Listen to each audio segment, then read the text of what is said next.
these old side locks. This is all you get of it. That's completely stripped. Your side plates are gone, your trigger group is gone. All you got is your top tang and the front of your receiver. So you have to mark and cut kind of incrementally.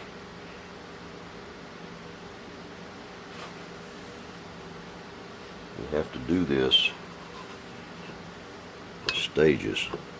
You can see that there's a bevel between this surface and here. It's got this angle. I don't know what that is, about 22 and a half, maybe 20 degrees. So first thing I want to do is clip this off up in here. That's the first thing I'm going to do, is machine this thing off. And that's just going to be kind of a swag mark to start with. And that's going to start way down here.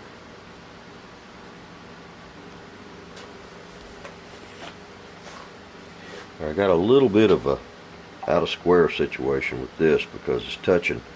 It's heavier here than here. I got about, I don't know, 5/6 thousandths gap underneath. I got a gap right in here, so I gotta take a little bit of this off. The reason is I just cut that on a bandsaw. I didn't machine that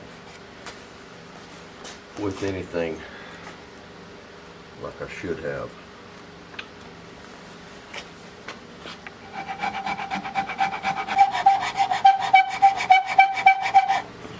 Sorry about the noise.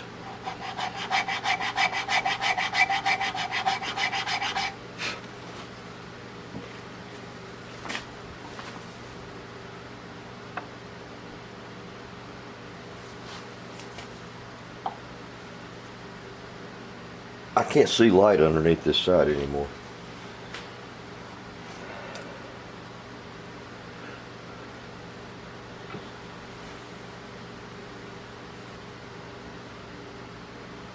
That angle right there fits very nicely.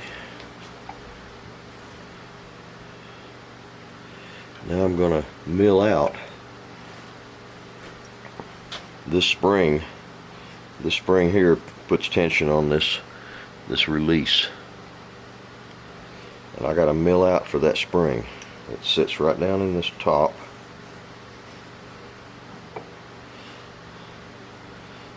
I got to keep this thing in the middle of this center line. Keep my action centered on this blank, and then draw out the spring.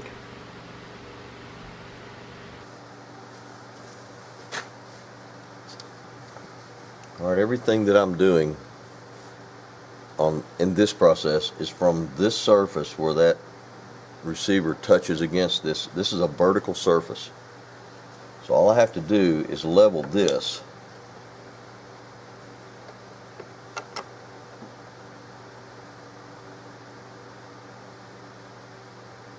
Once I leveled this,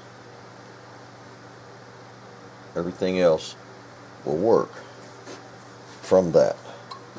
And milling out on this angled surface here, that's a whole different animal.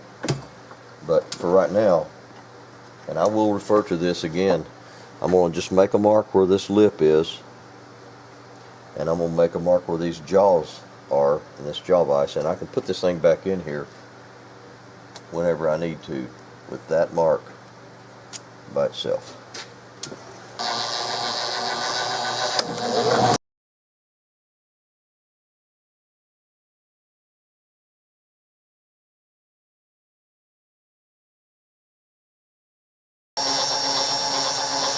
That cut needed to be a 1/2 inch deep.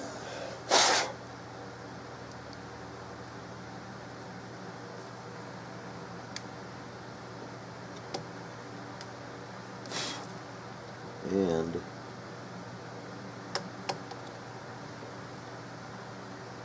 a little hard to get this thing in there.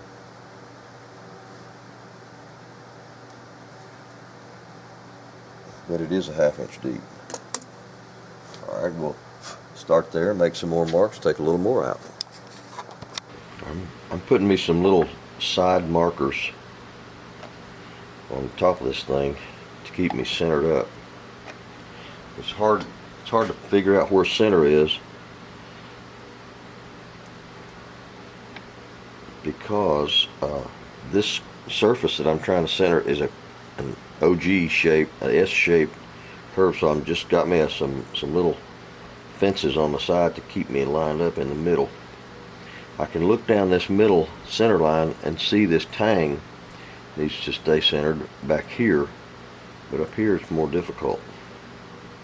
It's something like that. This is going to take a super sharp pencil.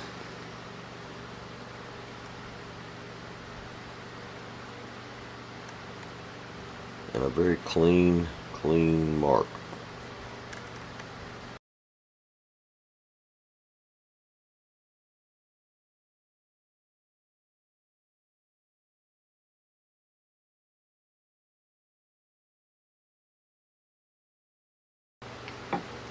If you get this one done right, the rest of it seems to follow pretty good. If you get that off, you're in trouble.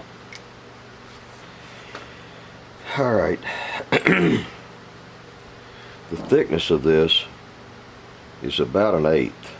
It's actually heavier than 1/8 in places. But this is a curved surface. So machining that is going to be really touchy.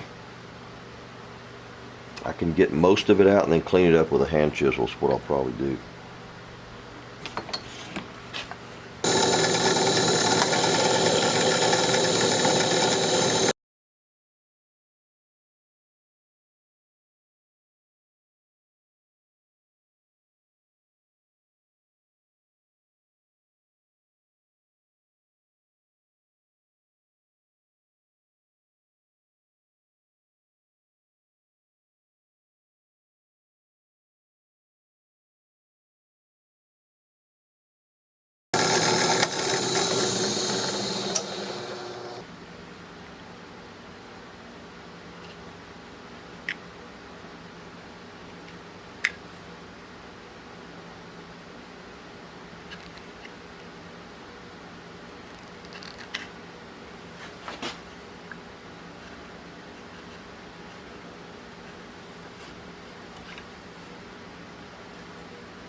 Alright, it looks pretty well centered to me, left and right. What I'm going to do is take a sand block and I'm going to sand over the top of this and erase those marks, because those marks are they're going to get confusing to me, and I'm going to just get rid of them. Actually, it'll smooth this top surface up a little bit when I do that.